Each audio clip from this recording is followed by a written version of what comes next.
What is personal data? If the information that an organization holds relates to someone that can be identified from that information, it's known as personal data, and it's protected under the Data Protection Act. Personal data for Data Protection Act terms is any information which directly or indirectly identifies a living individual. So that could be a name or an address which directly identifies somebody, or it could be information like a customer reference number, which on its own doesn't identify someone, but you put that information together with other information in the control of an organization and you could identify somebody. 1 and 1 makes 2 effectively. So think about it in terms of both directly and indirectly identifiable. Also think about it in terms of not just computerized data, actually any information. So it could be call recordings, CCTV footage, could also in certain situations be material held on paper, data held on paper. Certain paper records, if they're organized by reference to individuals, also fall under the Act. Personal data can take the form of written notes or computerized records. It can also be contained in letters or emails, or even recorded information like telephone conversations or CCTV footage. Organisations may need to store and collect your personal data for a number of reasons. If it's a credit card company, they may need to be holding your information in order to process it for the payment of your credit card information, to process the money.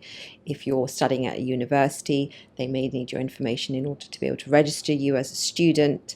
If you're at a hospital, they may need to have your information in order to register you as a patient.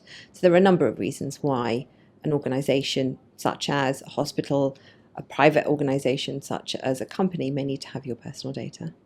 Personal data can include things like employees' records containing details of their performance or attendance, financial data like credit or banking information, patients' medical records, a database of customers' details, information about personal web browsing habits collected by website cookies, or images of people like CCTV.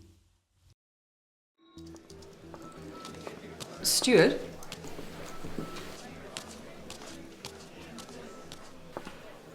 Ben Turvey.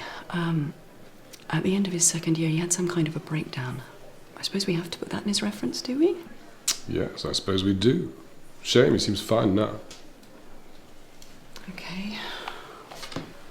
Certain sensitive personal data is given extra protection in law. This includes information about things like someone's ethnic background, their political opinions, their health, religion, or sexual orientation.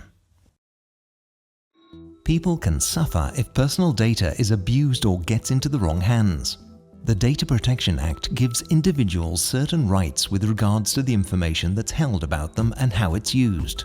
Essentially, what we're talking about here is a human right. It comes from the same part of the European Union that publishes human rights law. Essentially what they're trying to promote is the idea that all of us as individuals should have rights and have the ability to seek protection in the way that information about us is processed.